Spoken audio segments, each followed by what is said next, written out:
Hey guys, I am Amrita Agarwal from Amrita Agarwal coaching centre. मैं 23 अगस्त से दिल्ली एसएससी सीपीओ के मैथ्स के प्रीवियस ईयर क्वेश्चंस लेकर के आ रही हूँ। आप सबको एसएससी सीपीओ के मैथ्स के प्रीवियस ईयर क्वेश्चन सब एक जगह मिल सकें, इसके लिए मैंने एक प्लेलिस्ट बनाया है जिसमें अभी तक जितने भी मैंने एसएससी सीपीओ के मैथ्स के प्रीवियस ईयर क्वेश्चंस दिए हैं और आगे दूंगी, उन सबकी लिंक इस प्लेलिस्ट पे मिलेगी और प्लेलिस्ट की लिंक मिलेगी आपको आई बटन पे और डिस्क्रिप्शन बॉक्स में।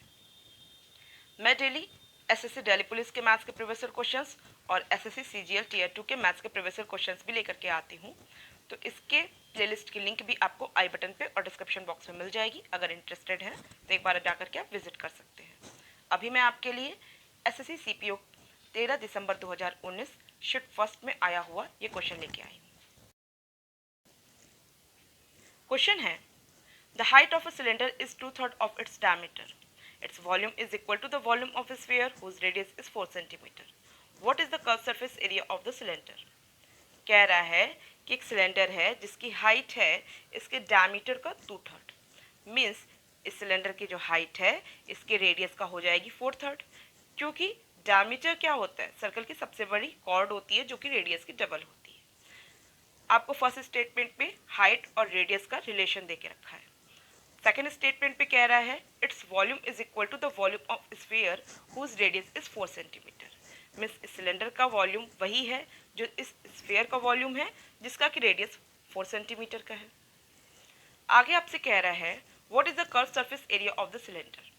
कह रहा है कि सिलेंडर की बताइए कि कर्व सरफेस एरिया क्या होगी। सिलेंडर की कर्व सरफेस एरिया मीन्स इसके चारों तरफ की सरफेस एरिया।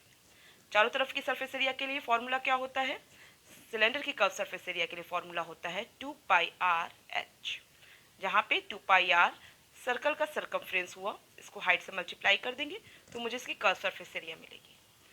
मीन्स कि अगर मुझे इस सिलेंडर का रेडियस और हाइट क्लियर पता हो तो मैं ईजिली इसकी कर्व सरफेस एरिया निकाल सकती हूँ। मुझे फर्स्ट स्टेटमेंट में हाइट और डायमीटर मीन्स हाइट और रेडियस का रिलेशन तो दे के रखा है बट एग्जैक्ट वैल्यू नहीं दे के रखा है।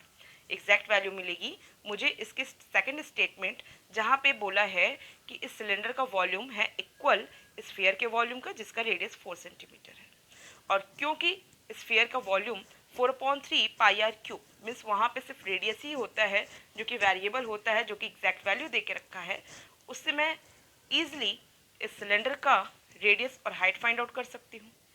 और जब मुझे सेकंड स्टेटमेंट से इस सिलेंडर का एग्जैक्ट रेडियस और हाइट फाइंड आउट हो जाएगा तो मैं इसे इस फॉर्मूले पे पुट करूँगी और इस सिलेंडर की curve surface area find out कर लूँगी। मैंने सारा समरी दे दिया कैसे सॉल्यूशन करना है, अब बाकी ऐसे एग्जीक्यूट करती हूँ, सॉल्व करके देती हूँ। देखिए आपको क्लियर तो ये हो ही चुका है कि ये जो सिलेंडर है इसकी हाइट है 4/3 of its radius, 2/3 of its diameter means 4/3 of its radius. अब आपको सेकेंड स्टेटमेंट जो बोला है कि जो सिलेंडर का वॉल्यूम है वो स्फीयर के वॉल्यूम के बराबर है, ठीक है। तो सिलेंडर का वॉल्यूम के लिए फॉर्मूला क्या होता है, πr²h। πr² सर्कल की एरिया, इसे हाइट से मल्टीप्लाई कर देते हैं, मुझे सिलेंडर का वॉल्यूम मिल जाता है। और स्फीयर की वॉल्यूम क्या होता है 4/3πr³। r³ की जगह मैं डायरेक्ट 4³ लिख देती हूँ क्योंकि रेडियस एग्जैक्ट दिया ही हुआ है, ठीक है। अब मैं इसे सॉल्व करूँ तो क्या करूँगी, पाई से पाई को पहले काट देते हैं, ठीक। अब यहाँ पे रेडियस स्क्वायर h है तो मैं h की जगह सीधे 4/3r लिख सकती हूँ, तो मुझे क्या मिल जाएगा, radius square into 4/3r is equal to 4/3 4³। 4/3 से 4/3 कट गया, r³ is equal to 4³ means r is equal to मुझे क्या मिल गया, 4 मिल गया। मीन्स इस सिलेंडर का जो रेडियस मिला है वो मुझे 4 सेंटीमीटर मिला है। क्लियर है। अब जब मुझे इसका रेडियस 4 सेंटीमीटर मिल गया तो इसका मतलब इसकी हाइट क्या हो गई, इस रेडियस पे 4 रखेंगे तो मुझे हाइट मिल जाएगी 4 4 16, 16/3 मीन्स इसकी हाइट हो गई 16/3। यहाँ तक किसी को कोई डाउट नहीं होगा। अब मुझे जब रेडियस क्लियर है, हाइट क्लियर है, तो इसका मतलब अब इसकी कर्व सरफेस एरिया मैं इजीली फाइंड आउट कर सकती हूँ और इसकी कर्व सरफेस एरिया के फॉर्मूले पे मैं इसकी वैल्यू को पुट करती हूँ। Curve surface area of cylinder होगा 2πr/h। यहाँ पे 2 इंटू पाई में ही सब ऑप्शंस दिए हैं, तो पाई को पाई में ऐसे रहने देते हैं। रेडियस की जगह मैं 4 लिख देती हूँ और एच की जगह मैं लिख देती हूँ 16/3। ठीक है, अभी मैंने निकाला था। अब मैं इसे सॉल्व करूं तो क्या मिलेगा, मैं एक काम करती हूँ, ये सीधे यूनिट डिजिट से ही मैं कैलकुलेट करती हूँ, क्योंकि 3 यहाँ पे किसी से कटेगा नहीं, 3 पे तो डिवाइडेड बाय 3 आना ही, मीन्स फर्स्ट और थर्ड ऑप्शन में से कोई ऑप्शन होगा। अब ये मैं यूनिट डिजिट पे कैलकुलेट करती हूँ और इसके आधार पे मैं टिक लगा लेती हूँ, कैलकुलेशन का टाइम बचेगा।